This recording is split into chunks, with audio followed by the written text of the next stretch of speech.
Assalamu alaikum wa rahmatullahi wa barakatuh, everyone. Welcome to day 4 of the 5-day Quranic Arabic course. Inshallah, in this day, we are going to be diving deep and digging deep to extract the gold from Arabic grammar. And I'll explain to you this metaphor very soon. As you all know, my name is Ustada Tasneem, aka Ukhti, your internet sister, and I'm the founder of Good Tree Arabic Academy, an online Arabic academy dedicated towards teaching the Muslims around the world the beauty of the Quran, the beauty of Islam, and the beauty of the Arabic language. I'm super passionate about this mission that I have of teaching the Ummah Quranic Arabic, especially because I know that when you learn Quranic Arabic and you understand the Quran, you'll get closer to Allah, and that will make you treat people better and make the world a better place. So we're doing life-changing things here at Good Tree Arabic Academy, and I hope that you can be part of it. Well, what are we going to be learning in this class in day 4? Well, in the very first topic we're going to be talking about is the importance of learning Arabic grammar. In fact, it can be life or death. And I'm going to show you a funny example of this as well. Number 2, the miraculous, eloquent nature of Arabic language. And number 3, how to learn Arabic grammar in an easy and fun way. And of course, we will learn all the way to 30% of Quranic words, because in the past couple of days, we have been learning quite a few Quranic words in order to boost our percentage and learn the most frequent words in the Quran. Go ahead and type in the chat box who wants to learn all the way to 30% of Quranic words so that you can understand the Quran, inshallah, without a translation. Well, how are you going to make the best of this class, especially for this day? Well, number 1 is to take notes, because we will be writing down quite a few new facts. Number 2 is to participate and answer the questions and encourage others. And number 3 is to share the class. If you're on Facebook, you can share it on your timeline. And if you're on Instagram, I would really, really appreciate it if you could maybe take a video or a picture and post it, or even just send it to me. I would love to repost it and give you a shout out as well, inshallah. As you all know, we have a special Quran giveaway happening in this course, and I will be gifting 3 students from around the world this beautiful Maqdis Quran, which has the word-by-word translation. The winners will be announced at the end of the 5 days, so the end of tomorrow. There is 1 day left, so you have today to enter into this giveaway. And how will you enter this giveaway? Well, number 1 is to watch the recordings or attend all the days. Alhamdulillah, we're already on day 4. Number 2 is to participate and share it on social media if you have so. Even if you tell one person in your WhatsApp group or in your family about this course, alhamdulillah, I'm more than happy. But number 3 is the most important one, and that is to do the homework and to post it in the group, or to email me at goodtreearabic@gmail.com. Today's homework is very, very important, so please make sure that you stay until the very end so that I can explain to you how to do the homework for today. Okay, inshallah? Go ahead and type okay in the chat box if you understand. طيب, inshallah. Okay, looking forward to it. Now let's get right into the content for today. Have you ever wondered what is the difference between a fatha, kasra, and dhamma? So in Arabic, we have these little marks on top of each letter. It's called a haraka, or in English, diacritic. And, you know, even though this one little tiny little line, it looks like it's such a tiny little line, but actually it has so much meaning, okay? And it can actually change the whole meaning of a sentence. And this is why we need to learn Arabic grammar. We need to understand why is it a dhamma, kasra, and fatha. We have to have a basic understanding of grammar to understand the meaning, so that you can make your own correct Arabic sentences. And just a word of warning is that it's actually very dangerous to translate the Quran without solid grammar knowledge. So, in English, we don't really learn that much grammar. Sometimes we do, but if you want to learn Arabic properly, you have to master the Arabic grammar. It's an integral part of learning Arabic. Let me give you a very solid example, okay? So over here, we have an ayah from the Quran. You can write down this word list over here, but I'm going to be explaining this ayah over here. So it goes, Bismillah ar-Rahman ar-Rahim, Innama yakhsha Allah, Innama yakhsha Allah min. Oh, hey everyone, we know what min means. Min ibadihi al-ulama. So innama means only, yakhsha means fear, Allah means Allah. Min, go ahead and type in the chat box, what does min mean? We all know what min means. That was the very first word that we learned, right? And min means from. Yes, very good. Excellent memory, everyone. إِنَّمَا يَخْشَى اللَّهَ مِنْ عِبَادِهِ الْعُلَمَاءُ, mean his slaves, al-ulama, the scholars. Now, I'm going to just do this. I want everybody to tell me in the chat box, what is the haraka on the word Allah over here? Is it a fatha, dhamma, or kasra? Innama yakhsha Allah ha.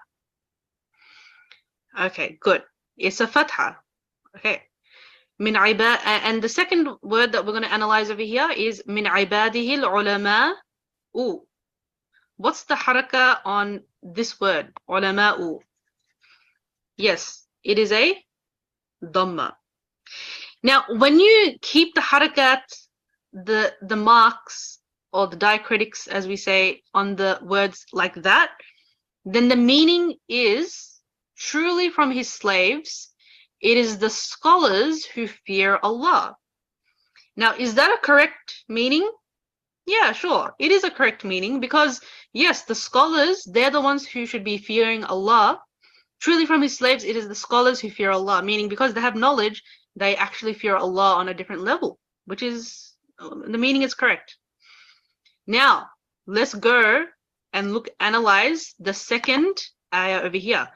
This second sentence over here, if we even change around the haraka and we make the fatha into a kasra and fatha into a dhamma and a dhamma into a fatha, we just swap it around and we say, Innama yakhsha Allahu min ibadihi al-ulama'a.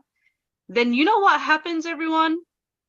The whole meaning changes and it becomes like this. It becomes truly from his slaves. It is Allah who fears the scholars. Is that a correct sentence? Does that have a correct meaning? No, absolutely not. Allah subhanahu wa ta'ala does not fear anyone. We should all be fearing him. So you see, every single haraka, it has a grammatical purpose, and even though, listen, look, the order of the words, they didn't change. Yeah, the order of the words didn't change. The structure of the sentence didn't change. We didn't change any of the words, but just with a small, swapping the dhamma into a fatha, fatha into a dhamma, the whole meaning has completely changed, right? Now, my dear brothers and sisters, when you're reciting the Quran as well, I really, really want to encourage you to read slowly, inshallah. Read with tadabbur, read calmly. There's this cultural sort of tradition where, there's this competition of who reads the most Quran during Ramadan. And that's fine. If you're really good at reading, then that's fine. You can do that. But we don't want to be reading the Quran like a race car, right? We don't want to be reading the Quran. Oh, assalamu alaikum, Eva. How are you? MashaAllah. Eva, tell everybody about my Arabic courses. We don't want to be reading the Quran like Speedy Gonzales, right? We want to read with mindfulness. Yes, that's right, Aisha.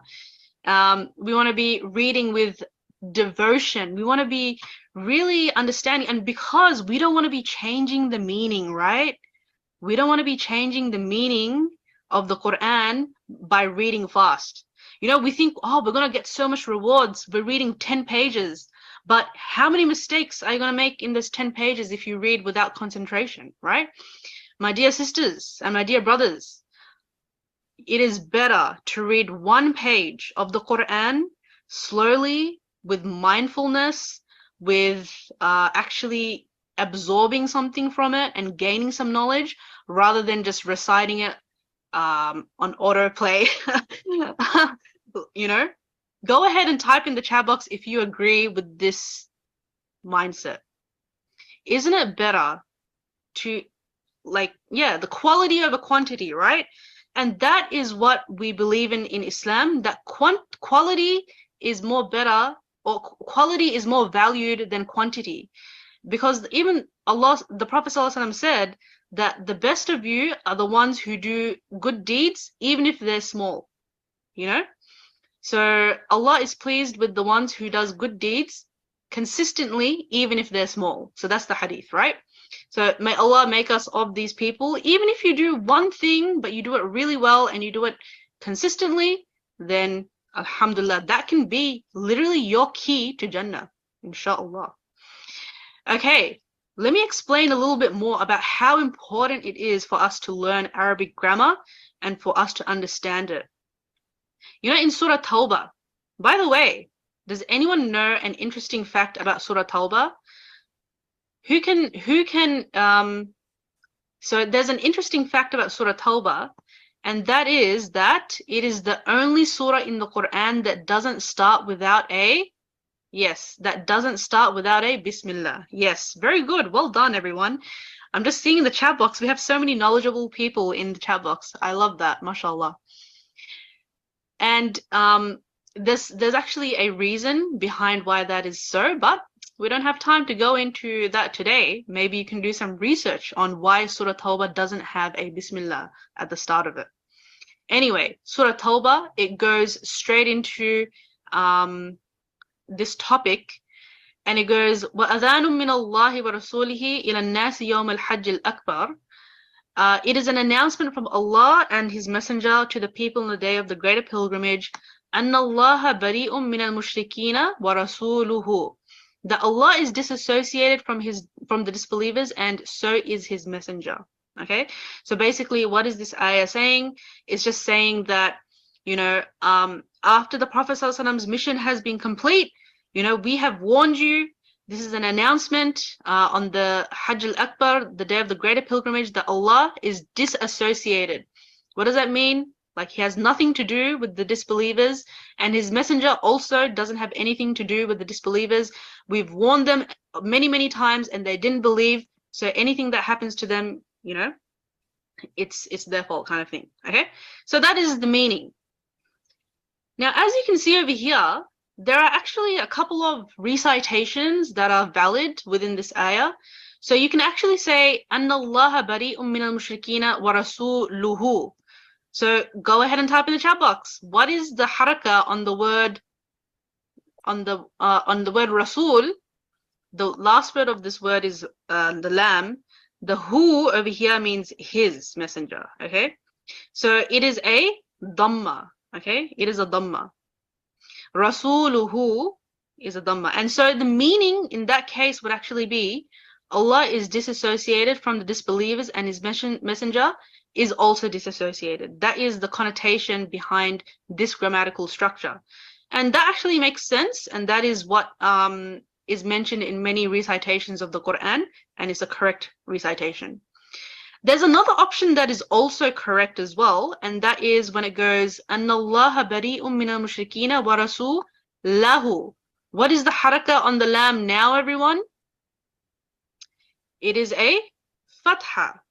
Now, as you can see, the word Allah, it also has a fatha as well, right? So that means أَنَّ اللَّهَ وَرَسُولَهُ, like, actually, it's kind of like they're in the same category. That they are both disassociated from the disbelievers, you know? So it's following the word Allah, and in that case, it actually makes sense, right? The meaning is correct. However, what is the third option? The third option is when it's actually incorrect. Because when you say Anna Allah bari'un min al-mushrikeen wa rasulihi, oh, what's the haraka on the lam over here? It is a kasra. And so rasulihi, it actually means that it's following the word mushrikeen. It means that it's actually in the same category as the mushrikeen, the disbelievers. You're lumping rasul and mushrikeen together because they're the same state. They're both majroor, as we say. So in that case, it means Allah is disassociated from disbelievers and his messenger. And is that a correct meaning? Yes or no? Go ahead and type in the chat box. Is it correct or incorrect? Will Allah ever be disassociated, and will Allah ever leave his messenger? No, of course not. Of course not. You know, and it's incorrect. Astaghfirullah. May Allah protect us from making these mistakes, because we don't want to be saying these things. And so you see, you know, what happened is that, what's it called? Umar radiallahu anhu. Okay, we all know Umar ibn al-Khattab radiallahu anhu, right? He was the second Khalifa of Islam. After the Prophet ﷺ passed away, the Islamic Empire, it actually expanded way beyond the borders of Saudi Arabia, right? So that means a lot of non-Arabs were entering into Islam, right? Who here is a non-Arab? I'm a non-Arab. I'm not actually Arab. I learned Arabic from the very beginning, you know? And so a lot of non-Arabs were entering into Islam, and they had to learn Arabic, of course, if they wanted to understand the Quran, and that's what they did. That's why so many Muslim countries, they have Arabic language and Arabic words in their language, you know, subhanAllah, because Arabic was such a permeant and integral part of their life as a Muslim. Getting back to the story, Umar radiallahu anhu, he was walking somewhere, and he heard someone reciting this ayah, and he heard them recite it like this: Anna Allah bari'un min al-mushrikeen wa rasulihi. He heard someone say rasulihi, and he literally turned around and he went to that person, and he took him by the shoulders and he said, "What did you say?" And then he said, "Oh, I didn't know that it was incorrect." And then after that, Umar radiallahu anhu, he made an announcement that every single person who learns the Quran must learn Arabic grammar. You know, so that was his commandment back in the days when he was the Khalifa. And by the way, we have to remember that, of course, in those times they didn't have the book, you know, the Quran written down in one book. It was all passed down through memory. It was all passed down through maybe just single pages, but it was mostly an oral, you know, transmission. And so it was really important for them to learn Arabic grammar. But my dear sisters and brothers, why are we leaving this very important tradition in the modern day century? You know, there's no reason for us to leave this, because you see, subhanallah, you see, there is a very beautiful statement by Shaykh al-Islam Ibn Taymiyyah rahimahullah, one of the greatest scholars of Islam. And I want us to analyze what he said about Arabic language, okay? And I want us to really reflect on this, okay? So what did he say? He said, it is known that Arabic is fard al-kifaya. Okay, let me explain this concept to you a little bit. Does anyone know what is the difference? Oh, actually, let me explain it again. So in Islam, there are two types of fard. Fard in Arabic means obligation, okay? So there is fard kifaya, and then there is actually, first of all, I'll tell you about the first fard is fard ayn, and then the second fard or type of obligation is fard kifaya. Now, who can tell me what is the difference between the two? Can anyone tell me the difference between fard ayn and fard kifaya? So, yes. So fard ayn actually means individual obligation. Okay, so something that you have to do yourself and no one can do it on your behalf. So go ahead and type in the chat box, what are some examples of fard ain, which is yes, mandatory on an individual. For example, yes, praying your 5 times salah, fasting in Ramadan, you have to give your own zakah, you have to read your own Quran, you have to fulfill your obligations, yes, hajj, etc., etc. So there are many different types of fard ain, okay? But there's another type of obligation, and that is a communal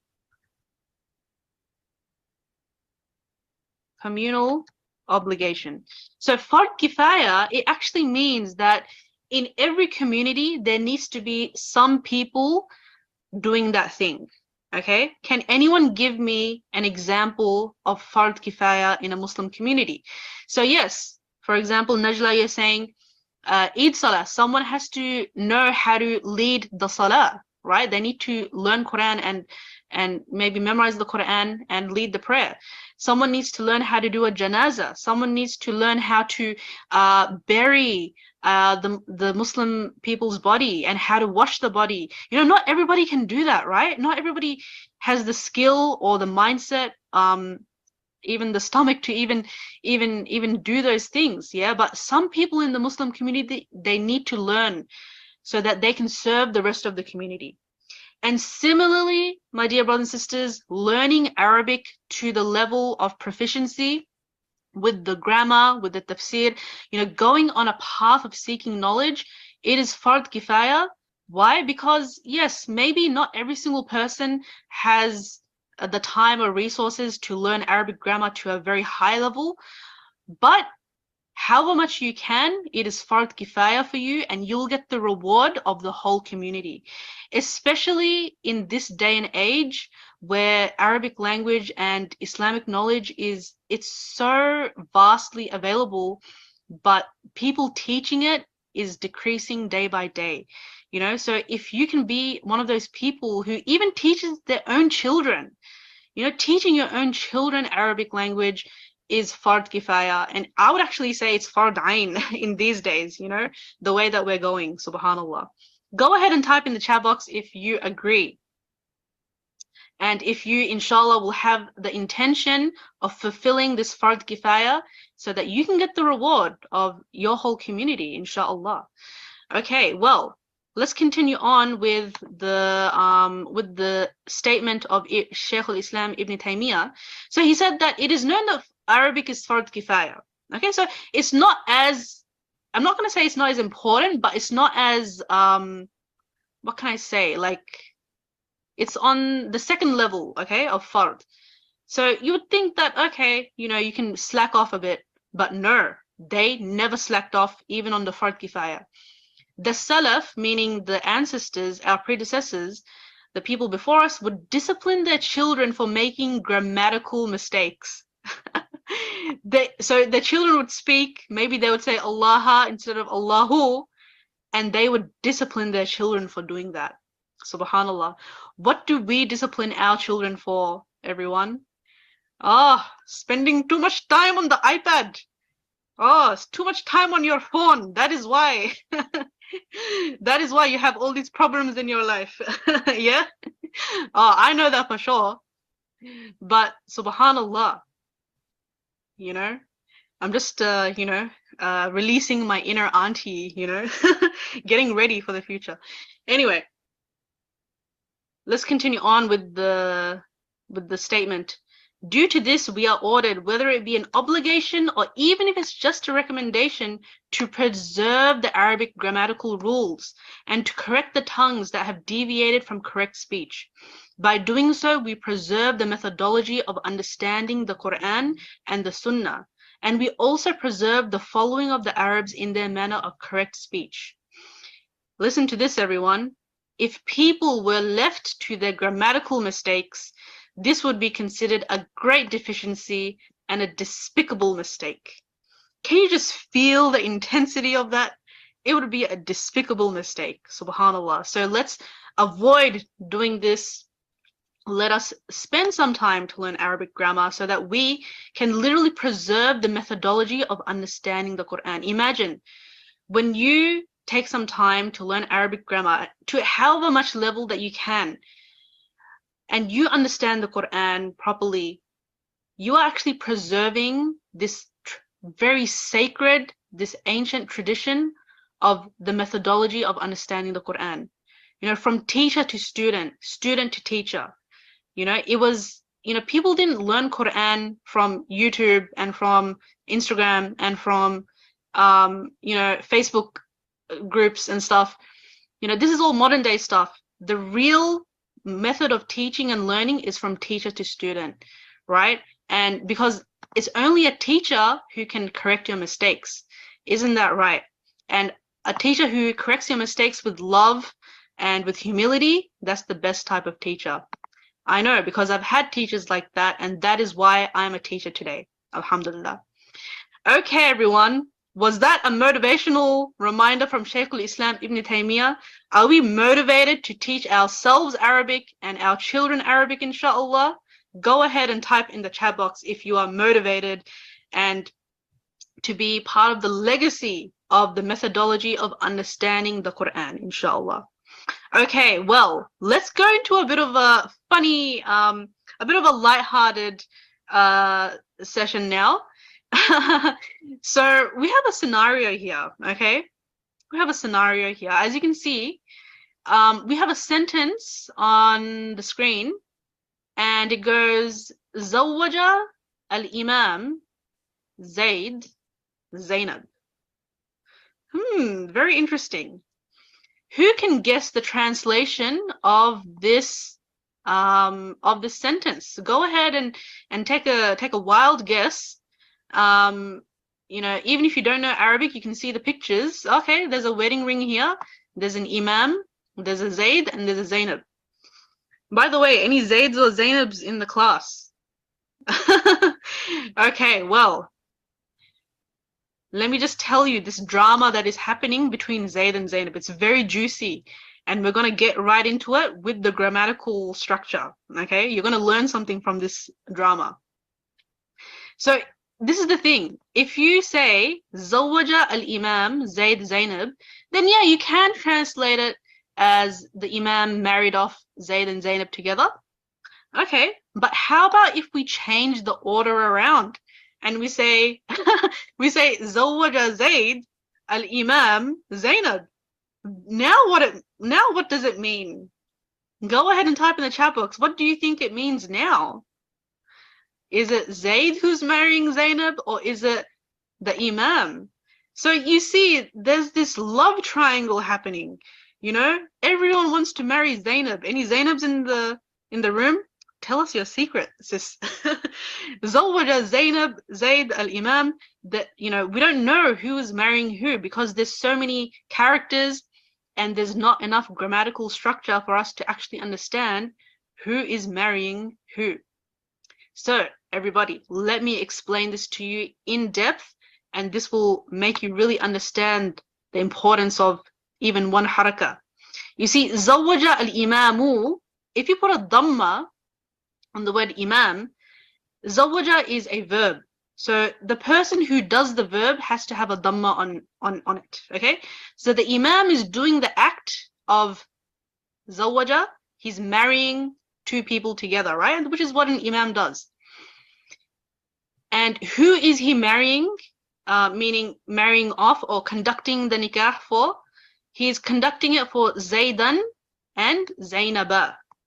So you see Zaydan and Zainaba, they both have fatha on the end of their names, and that indicates that they're the ones who are being married together. Okay? So this is fine. This is a great sentence. MashaAllah, congratulations to both Zayd and Zainab. You know, you didn't invite me to the wedding, but that's okay, you know. I'll come, you know, that's all right, inshallah. You can send me some cake later on. However, the plot twist is now, my dear brothers and sisters, if we change around the word Zayd and Imam and we go Zawaja Zaydun, now Zayd has the dhamma on him. So that means he's doing he is doing the nikah for who? For the Imam, Al-Imama, and Zainaba. So, I mean, you can just understand the situation. Maybe, you know, Zayd and Zainab, they just thought, you know what, it's not going to work out between us at the masjid. They're just like, you know what, it's not going to work out. Hey, you know, Zainab, my friend the Imam is single. Would you like to marry him? And Zainab's like, you know what, it's okay. As long as I get my mahar, I am fine. I'll marry whoever it is. And so the Imam was like, okay, you know, can't hurt. And so he marries Zainab, mashallah. And Zainab just like, girl, as long as I get my mahar, I don't care who I'm marrying. Subhanallah. So you see, my dear sisters and brothers, that one harakah can change your whole life.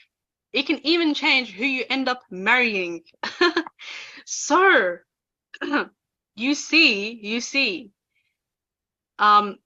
this is such an important topic. You know, you see, learning the meaning, the differences between the fatha, dhamma, and kasra, the grammatical differences, the states, even the way that a sentence is structured, it can change the whole meaning of the sentence. It can even change your whole life. At the same time, if you knew the grammar, then you would fully understand the eloquence and the flexibility of the Arabic language. You know, there is a reason why Arabic language was the one to be chosen for the last revelation. It wasn't English. When you learn English compared to Arabic, you're just like, whoa, English is just like mid. It's just like, you know, mid-tier. When you learn Arabic, it's like, subhanallah. You're just like, wow, this is the reason why Allah chose Arabic. And my students in my course, they always tell me this, because the English translation can never do justice. So you see, my dear sisters and brothers, my dear students from around the world, if you want to build up your understanding of the Quran, you want to preserve the methodology of you understanding the Quran and passing it down to the next generation, we need these three things, and that is Quranic vocabulary, tafsir and translation, and Arabic grammar. And that is exactly what I teach you in the 12-week certified Quranic Arabic course, Keys to the Quran. You will be able to understand 70% of the Quran in just 12 weeks with everything, including this Arabic grammar, including the tafsir and explanation. And of course, you get awesome support from a teacher who is very passionate about Arabic language. P.S. That's me. I want to ask you a question. Who here thinks that learning Arabic, or who here previously thought that learning Arabic grammar is difficult? But by coming to this course and by coming to this class, you realize that, hey, maybe I just need the right teacher.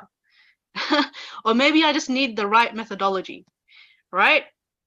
So yes, it is tricky, but if you have a teacher who can explain things to you in the right way, then inshallah, you'll learn it and you'll never forget it. Now, juice and time. Have you ever heard this? It's just before sunset, when you know, the sun is setting, the sky is changing color. Some people like to call it golden hour, you know. And why do we call it Al-Asr, everyone? Because it comes from the word a, sa, and ra. Okay, a, sa, ra. And asara, it means to extract something. Extract. Have you ever heard of the word asir? What does asir mean? Anyone knows what asir means? Asirul laymun, asirul burtuqal. Yes, asir in Arabic means juice. Okay, so if you wanna order juice, you say, I want some asir. What do you think could be the correlation, my dear students? What do you think could be the correlation between juice and time? Juice, or extracting something, and time. What is the connection between the two? Well, yes, we have some good guesses in the chat box. I think. Anyone is guessing? Okay. Let me tell you what is the correlation between juice and time. Well, you see, just as you extract the juice from a fruit, you extract it as much as possible. Similarly, with time, you need to extract as much benefit as you can. You have to squeeze the benefit. You have to squeeze every single second out of that day with good deeds, with productive things, with good habits, so that you can get closer to your goal. Because just as the day ends, our life will eventually end as well, right? And we will regret the time that we spent not in the remembrance of Allah or doing things that are not beneficial, right? So that's why we want to squeeze and extract as much benefit as we can from the time that we have. And that's why it's called Al-Asr, subhanAllah, the declining day. Yes, and they're both running out of time, 100%. Isn't that so beautiful? Yes. That is such an amazing correlation, right? But you see, you wouldn't have known that if I didn't explain the root word of asara to you. The translation just says by time, right? So I hope that motivates you to learn a little bit more about Arabic language, because there's so much beauty in every single word. Let's go into the next ayah. So it goes, wal asr. Bismillahir Rahmanir Rahim. Wal asr. Innal insana lafi khusr. Okay. Now, innal insana lafi khusr, it means indeed mankind is in loss. Now, this is a typical translation. It's a good translation. It's found in many translations. However, I would actually improve on this translation as a Arabic grammar professional, I guess. There is a bit more translation or a bit more depth to the sentence that we can add. And I'm going to explain it to you in depth, and you're going to be like, whoa. So you see the word, what's the first word in this sentence? It's the word inna. And hey guys, didn't we learn the word inna on day 2 of the course? Go ahead and type in the chat box, what does inna mean? Yes, inna means indeed. So it's used for emphasis, yeah? Al-insana means mankind or humankind. Lafi khusr is in loss. So in this sentence, it looks like there's only one type of emphasis, but actually there are more types of emphasis over here, because it goes, innal insana lafi khusr. This lam also represents emphasis as well. So inna means indeed, and la over here would mean surely. So you could add indeed mankind is surely in loss. So that gives a little bit more meaning, a little bit more depth, okay? But let me ask you a question. You know how it says fi khusr, in loss? Let me ask you a question. What is the difference between saying I am a loser and saying I am in loss? Go ahead and type in the chat box. Why did Allah subhanahu wa ta'ala say that these people are going to be in loss? Not that they are losers, but they are in loss. Okay, very good. So we have a couple of interesting interpretations in the chat box. Let me go ahead and let me explain it to you. What is the difference between saying I am a loser? When you say I'm a loser, it's actually an adjective, okay? An adjective is a characteristic. And characteristics, they can change. One day you're a loser, and one day you're a winner. One day you break even. Yeah? You can always change your characteristics. Everyone can be many different things. You can be a winner and a loser at the same time, right? Some things you're losing, some things you're winning. And that's the nature of life. However, when you say I am in loss, it's as if you are in the location. It's a state of permanence. It's as if you are overwhelmed by loss, so much so that you are in it. If you could imagine how loss, the concept of loss looks like, maybe for me, I feel like it looks like a big, huge pit, like a deep, dark pit, just full of darkness. And mankind is just in that dark, dark pit, you know, and just wallowing in that darkness. And it's like as if they can never come out. It's like a huge, huge, deep, deep, yeah, hole in the ground. It's as if you can't even get out. But, my dear sisters and brothers, alhamdulillah, did Allah tell us that we are going to be in loss forever? No. He gave us the solution. He gave us the stairway out of this deep, dark pit. And that is, إِلَّا الَّذِينَ آمَنُوا وَعَمِلُوا الصَّالِحَاتِ وَتَوَاصَوْا بِالْحَقِّ وَتَوَاصَوْا بِالصَّبْرِ. Yeah? So, إِنَّ الْإِنسَانَ لَفِي خُسُرٍ. Indeed, mankind is surely in a great loss. Yes, it's a better translation, still not perfect. And he gave us the key to salvation, and that is these 4 things. Now, before I get into the meaning of this ayah, I want to ask you, have you ever heard of this phrase happening in the Quran? So maybe you've heard of it recited like this. الَّذِينَ آمَنُوا وَعَمِلُوا الصَّالِحَاتِ الَّذِينَ آمَنُوا وَعَمِلُوا الصَّالِحَاتِ. Yeah, have you heard of this phrase being recited again and again? Maybe it sounds familiar. Okay, well, it means those who have believed and done righteous deeds. Can you guess how many times this phrase occurs in the Quran? As you can see over here, it occurs in many different surahs, in different contexts, etc. So it actually occurs more than 50 times in the Quran, just this one phrase. You know, when Allah subhanahu wa ta'ala is talking about Jannah and telling them about the reward for those who believed and did righteous deeds, you know, so many beautiful descriptions of Jannah. So, you know, since it occurs 50 times in the Quran, don't you think it is a good idea for us to add this to our word list? Go ahead and type in the chat box if you want to add these words into our word list. Okay, let's go. So I want you to screenshot this slide, or you can take a picture of it, or you can write it down. So we have the word alladhina. Alladhina means those who. And I don't have the exact number, but I do know that alladhina, it occurs 1,000 times in the Quran. Okay. Amanu means believed. So it comes from the word iman. Iman means belief. Amanu means believed. It's like the same root word. Wa in Arabic just means and. Okay, so very simple.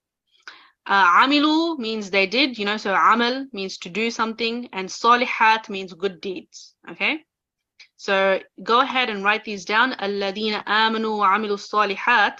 Now, I actually calculated it afterwards, and I saw that including the root words and the singulars and everything else, this combination of words, they actually add up to 8% of Quranic words, because the word amanu is used more than 1,000 times in the Quran, and the word amilu is also used more than 1,000 times, and of course alladhina also. Salihat, and of course wa, you know, and is used in every single sentence. It's salihat maybe not as much, but these 3 words especially, if you add them up all together, they make up around 8% of Quranic words. Okay, and I am sure that you'll be able to find the word alladhina, you'll be able to find the word amanu, salihat, amilu, and wa in the Quran right now if I tell you to. So let's add that to our word list. And who can tell me how much percentage did we learn already in this course from our Quranic vocabulary word list? Yes? Who can tell me? So we actually learned 15% of Quranic words already, and we added on another 8% today with these words in our word list. So that means that we have, alhamdulillah, gotten to 23% of Quranic words. We have learned the word min, Allah, inna, fi, qala, alladhina, amanu, and amilu, salihat, including the root words, yeah? I'm sure, my dear sisters and brothers, that when you open up the Quran, you will be able to find these words, and you'll be like, hey, I actually learned this in Ukhti's Arabic course. Oh my God. So you'll be like, Subhanallah. Go ahead and type in the chat box, Subhanallah, if you are feeling like this gif that I found. By the way, in my Arabic courses, in all my courses, I always put graphics, I always put memes. It's something that I try to make unique about my courses, you know. Well, everyone, we have learned 23%. Now, in this course, I promised you that we're going to learn all the way to 30%. So go ahead and type in the chat box, who is ready to learn all the way to 30% of Quranic words today, inshallah? Type in the chat box, yes, I am ready to learn. Are you ready? Okay, well, bring it on. Let's do this, everyone. Inshallah. Let's do this. Okay, get your pen and paper ready, because you said yes, you're ready, but I want to ask you, what is this word? Does anyone know what this word is? You're saying la. Hey, you guys just said yes. Now why are you saying no? Okay, that was a cringy joke. Anyway, la means no, okay? It means no, not never. It's used for negation, and it actually occurs 2,323 times in the Quran, and it makes up 3% of Quranic words, okay? 3%. SubhanAllah, so it's a very high number. So you see, my dear sisters and brothers, we have our brother, you know, let's just say that he converted to Islam. Instead of Drake, we now call him Dawood. We now call him Dawood. So brother Dawood over here, okay? He's saying, waste time in Ramadan? La, la. But learn Arabic with ukhti. What's the opposite of la? The opposite of la is na'am. Go ahead and type in the chat box, na'am, if you are ready to learn Arabic with ukhti. And maybe even brother Dawood will join us. Who knows? Who knows? Okay, well, what is the key statement to entering into Islam? So all jokes aside, what do we all as Muslims believe in? If someone wants to enter into Islam, what do they need to say? What is the key to Islam? Yes, it is none other than the Shahada, La ilaha illallah, right? La ilaha illallah. So let's go ahead and let's add these words to our word list as well, because we already know that the word la, it means no or not or never, and it occurs 3% of the time in the Quran. The word ilah means God or deity, okay? It's very similar to the word Allah, but Allah is the proper name, ilah is the noun. And illa, don't get confused, illa means except, and it occurs 664 times in the Quran. So when we say la ilaha illa, it means there is no God except, and then of course the answer is there is no God except Allah. So we won't add the last word, but if we just add la ilaha illa, then that's already 4% of Quranic words over there, because this is 3%, we add this, it makes 4%.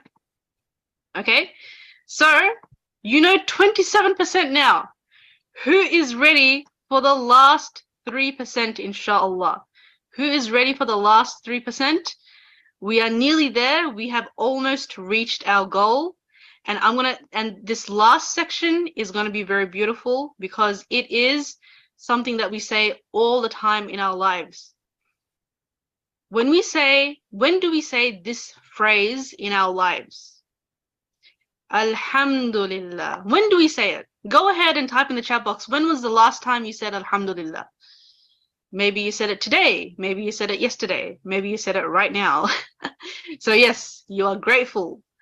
When you sneeze, yes, that's right. When you sneeze, your heart actually stops for a millisecond when you sneeze. And so when your heart starts back up again, you should be saying Alhamdulillah, because Allah literally gives you life after you sneeze.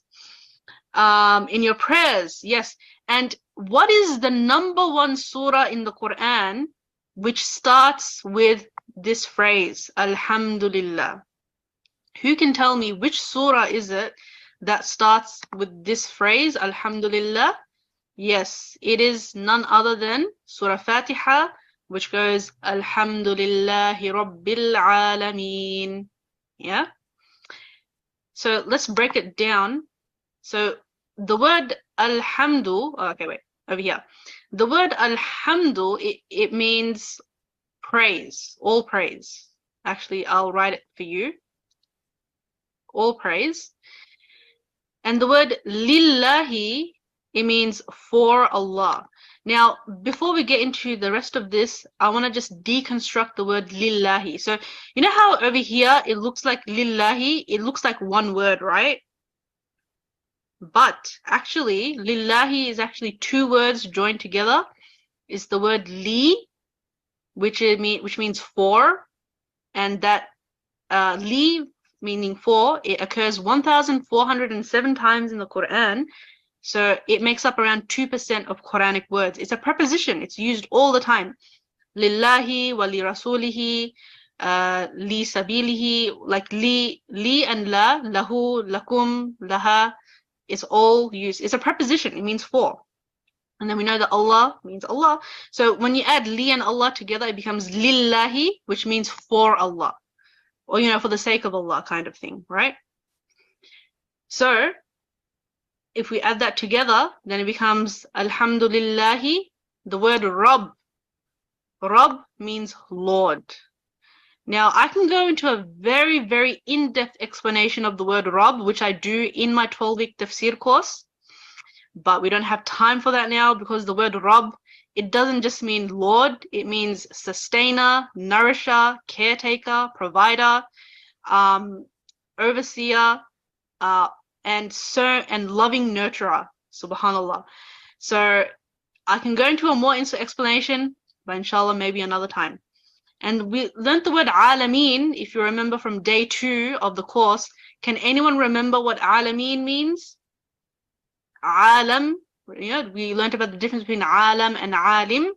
Well, alam means worlds or universes, and alameen means worlds. It's the plural, okay? So excluding the words that we've already learned before, the word alhamdulillah, the statement alhamdulillahi rabbil alameen, including the word li and including the word rabb, etc., it makes up around 3% of Quranic words because these words occur all the time, including the root words and the singulars.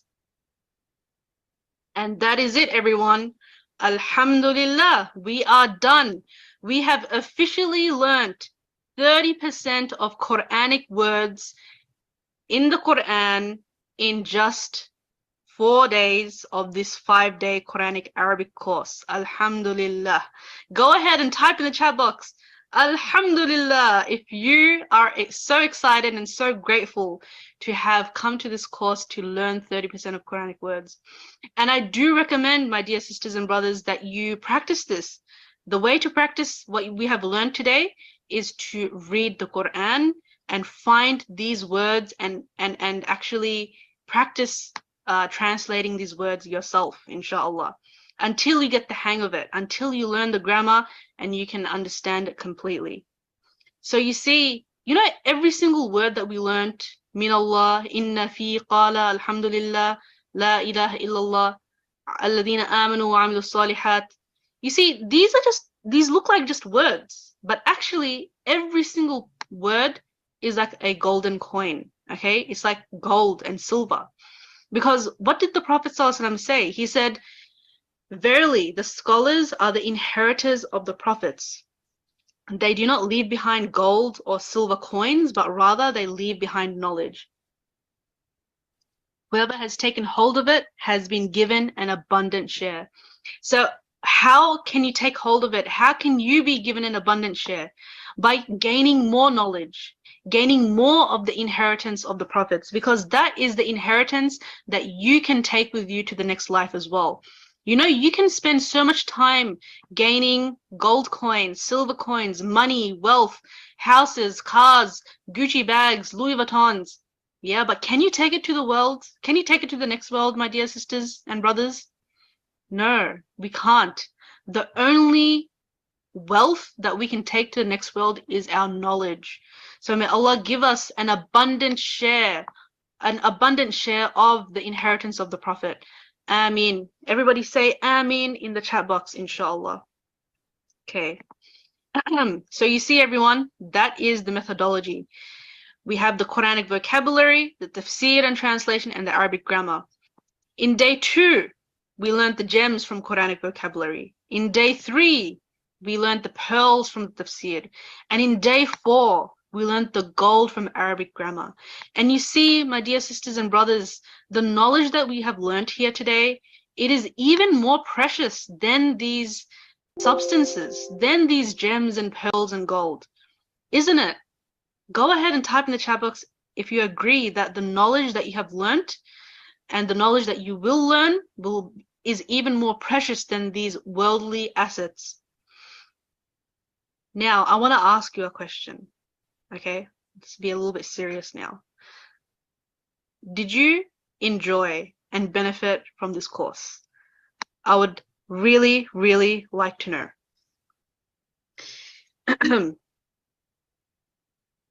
So, did you enjoy and benefit from this course? So, we have people in the chat box saying yes, alhamdulillah. Okay, let me ask you another question. Do you believe in Good Tree Arabic Academy's mission?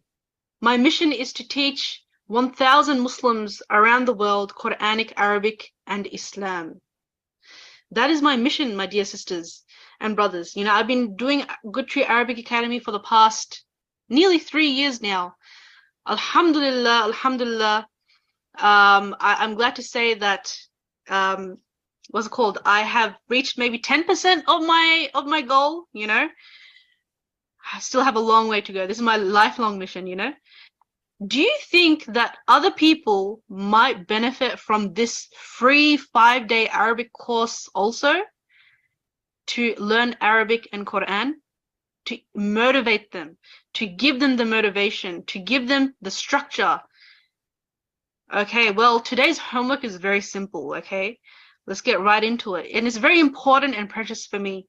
Just like gold and silver is precious for other people, the homework that you're going to be doing today is very precious for me.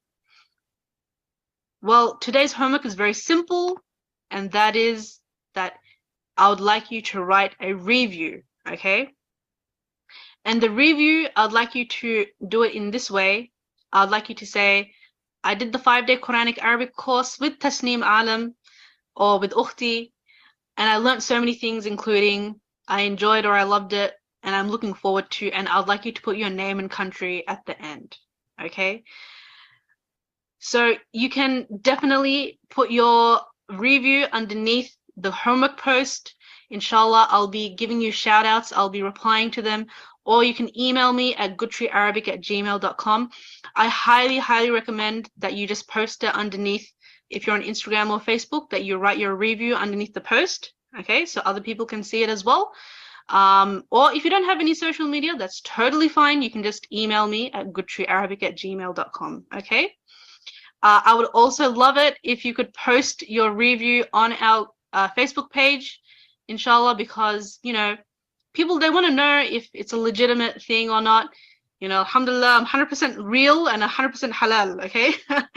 Inshallah. So I would love for you to do that. Otherwise, if you can't do it, that's fine. If you can post on social media channels,